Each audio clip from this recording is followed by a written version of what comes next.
दोस्तों, स्वागत है आपका हमारे इस वीडियो में। साउथ फिल्म इंडस्ट्री के स्टाइलिश स्टार अभिनेता अल्लू अर्जुन की आगामी फिल्म ना पेरू सूर्या ना एलू इंडिया रिलीज हो गई है। इस फिल्म को तमिल, तेलुगु और मलयालम 3 भाषा में रिलीज किया गया है। सुपरहिट फिल्में लिख चुके वकंतम वामसी इस फिल्म से बतौर निर्देशक तेलुगु सिनेमा में डेब्यू कर रहे हैं। फिल्म में अल्लू अर्जुन के अलावा ठाकुर अनूप सिंह, बोमन ईरानी, अनु इमानुएल, अर्जुन सर्जा, राव रमेश वे नीला किशोर नजर आएंगे। तो चलिए जानते हैं इस फिल्म का रिव्यू। इस फिल्म की कहानी भारतीय सेना के एक सैनिक के बारे में है जिसका नाम सूर्या है और उसका सपना सीमा पर लड़ने का है। वह अपने देश के लिए लड़ने और देश के लिए मरने के लिए तैयार है। वह सेना का सबसे अच्छा शूटर भी है। उसकी सहनशक्ति अविश्वसनीय है।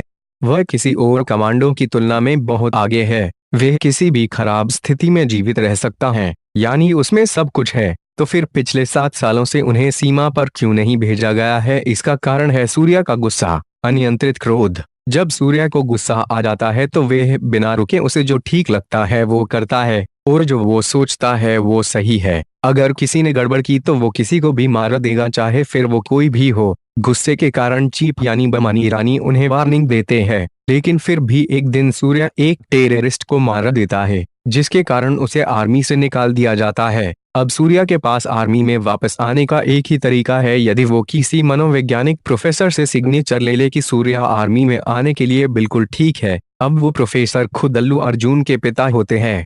सूर्या 10 साल पहले ही गुस्से में घर छोड़ चुका था। अब सूर्या के पिता एक शर्त पर सिग्नेचर करने के लिए तैयार होते हैं कि वे अगर 21 दिन बिना गुस्सा किए रह ले तो। इसी बीच सूर्या वर्षा से मिलता है और उनके बीच प्यार होता है। अब आगे फिर क्या होता है, सिग्नेचर मिलते हैं या नहीं, इसके लिए आपको फिल्म देखनी होगी। हमने अल्लू अर्जुन को कई फिल्मों में देखा है, लेकिन इस बार काफी अलग है। फिल्म के पहले 30 मिनट बहुत अच्छे होते हैं, लेकिन फिर स्टोरी स्लो हो जाती है। उसके बाद फिर इंटरवल का फाइट सीन आता है जो कि शानदार है। यही से फिर फिल्म की स्टोरी आपको पकड़े रहेगी। फिल्म का दूसरा भाग काफी ठीक है, आपको सीट से चिपकाए रखता है, लेकिन लास्ट के 20 मिनट को और ठीक किया जा सकता था। अल्लू अर्जुन ने अभी तक अपनी सभी फिल्मों से इस फिल्म में शानदार काम किया है। उनके कैरियर की बेस्ट परफॉर्मेंस उन्होंने इस फिल्म में दी है। उनका डेडिकेशन लेवल कमाल का है। फिल्म में एक्शन का लेवल काफी अच्छा दिया गया है। ये कहना गलत नहीं है कि ये एक फुल एक्शन फिल्म है। फिल्म में हीरोइन का काम ठीक ठाक है, लेकिन अगर इनकी जगह किसी और को लिया जाता तो और ठीक होता। अर्जुन सर्जा ने फिल्म में अल्लू अर्जुन के पिता का रोल किया है और उसके साथ एक प्रोफेसर का भी, जो कि बढ़िया है। फिल्म में ठाकुर अनूप सिंह का रोल और भी काफी बेहतर हो सकता था। फिल्म की स्टोरी ने फिल्म क्रिटिक्स को निराश किया है, इसलिए इस फिल्म को सभी क्रिटिक्स ने 2.5 से 3.5 स्टार दिए हैं। वैसे फिल्म देखने लायक है। अगर आप अल्लू अर्जुन के फैंस हैं तो बिल्कुल इस फिल्म को मिस नहीं कर सकते। बाकी हिंदी दर्शकों के लिए तो फिल्म मस्ट वॉच है।